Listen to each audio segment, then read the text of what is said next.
안녕하세요. 처음교회 성도 여러분 반갑습니다. 김관우 목사입니다. 하나님께서는 하나님 나라를 위해서 일하십니다. 하나님의 백성들을 하나님 나라로 이끄시고 인도하십니다. 하나님의 나라가 아닌 곳은 하나님의 결국 징계의 공간이에요. 축복은 언제나 하나님의 나라 안에서만 가능해요. 하나님께서 진노하시는 곳에 하나님의 은혜가 임한데 그곳이 하나님 나라로 완성되어지고 그 가운데 하나님의 백성들이 채워지고 하나님 이끌어가는 거죠. 근데 그것을 벗어난 사람들, 하나님이 진노와 징계와 축복을 은혜로 바꿔주시고 그 은혜 자리에서 받아 누리며 하나님 자녀로 넘어가야 될 사람들이 있는데 그 자리를 벗어난 사람들은 결국 하나님의 진노만이 거하는 곳이 되는 것이죠. 그래서 하나님 나라 안에서 머물 때 하나님께서 주실 축복이 임하는 것임을 믿어야 합니다. 하나님 나라도 채워지지 않는 곳에서 있는데도 불구하고 내가 하나님의 은혜를 바란다. 그것은 맞지 않은 행동들이죠. 그래서 우리가 거할 곳이 하나님 나라가 되어야 되는 것입니다. 이런 마음으로 살아내시기 주님의 이름으로 축복드립니다. 오늘 디모데후서 2장 1절부터 13절까지 말씀 함께 보겠습니다. 바울이 디모데에게 서신을 전하면서 복음 사역은 혼자만 하는 것이 아니다 라고 얘기를 하는 것 같습니다. 1, 2절 내 아들아 그러므로 너는 그리스도 예수 안에 있는 은혜 가운데 강하고 또 내가 많은 증인 앞에서 내게 들은 바를 충성된 사람들에게 부탁하라. 그들이 또 다른 사람들을 가르칠 수 있으리라. 복음이 전달되는데 혼자만 알고 있는 것이 아니라 충성된 자들에게 부탁하라 이렇게 말하고 있어요. 충성대사라는 말은 피스토스, 믿을만하다, 신실하다, 신뢰할 수 있다, 신임할 수 있는 사람들을 말하는 것입니다. 그래서 그런 사람들에게 말하고 그런 사람들이 하나님의 복음의 공동체로 사역 공동체로 이루어지는 것들을 기대하라는 것이죠.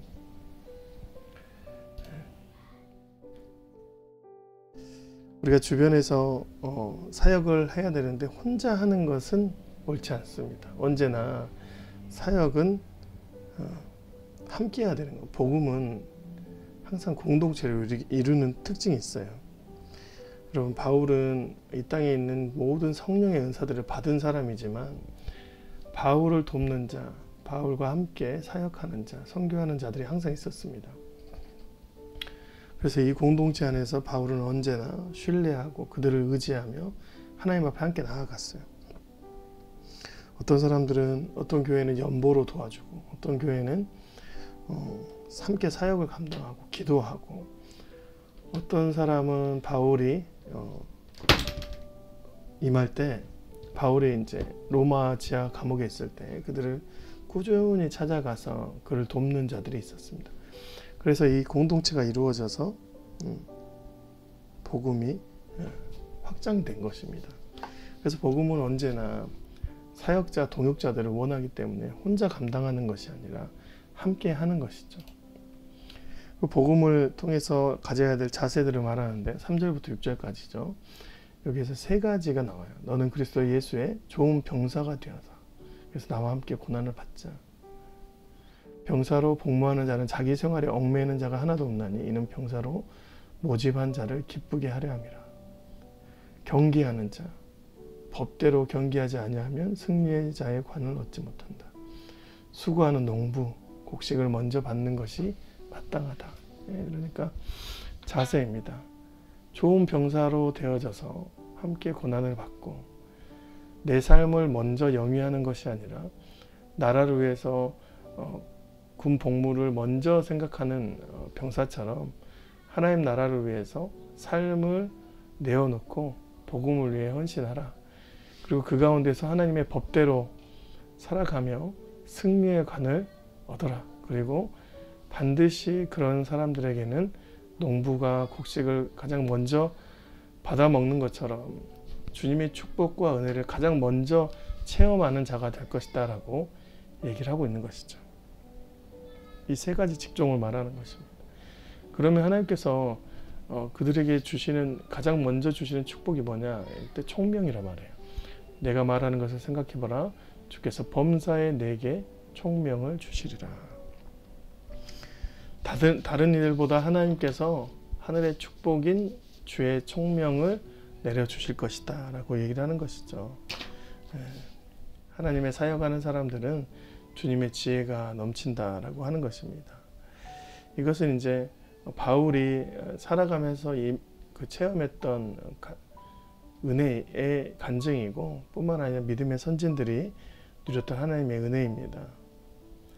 하나님께서 이 땅에서 하나님의 사역자로 살기로 결단한 사람들에게 가장 먼저 주시는 축복인 것이죠. 그래서 여러분, 예수님께서도 너희는 먼저 그의 나라와 그의 의를 구하라. 그래야면 이 모든 것을 너에게 더하시리라. 하나님의 나라와 의를 구하는 사람들은 이 모든 것을 더하신다는 말은 개인적인 삶과 가정의 축복을 더하시는 것이 아니라 하나님 나라의 모든 것을 더하십니다. 이때 착각해서는 내가 하나님의 사역도 하고 일도 감당했는데 왜 우리 가정은 이렇게, 왜 개인적인 것들은 채워지지 않지라고 생각하는 것이 수가 있습니다. 그런데 여러분, 생각해야 돼요. 내 개인적인 것이 또 내 가정의 일들이 하나님 나라로 완성되었느냐가 중요한 것이죠. 여러분, 하나님께서는 하나님의 나라와 연결된 것들을 채우시는 분이세요. 아무리 사랑하는 자녀라 하더라도 하나님 나라와 상관없는 일들을 간구하면 하나님께서는 들어주시지 않습니다.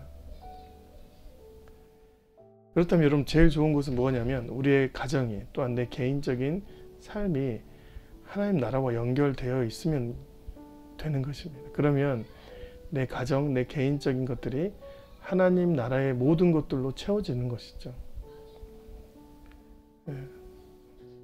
우리가 이제 생각할 때 하나님, 내가 이것을 헌신할 테니까 우리를 채워주십시오. 우리 가정을 채워주십시오. 돈 주세요. 명예 주세요. 이런 것이 아니라 하나님, 우리 가정이 하나님 나라가 될 터이니 우리 가정을 하나님께서 책임져 주십시오라고 말하는 것이 합당한 것입니다. 그래서 우리가 항상 이런 마음으로 주 앞에 나아가서 우리의 삶을 하나님 나라로 만들어 가시는 저와 여러분이 되시기 주님의 이름으로 축원드립니다. 고맙습니다. 안녕히 계세요.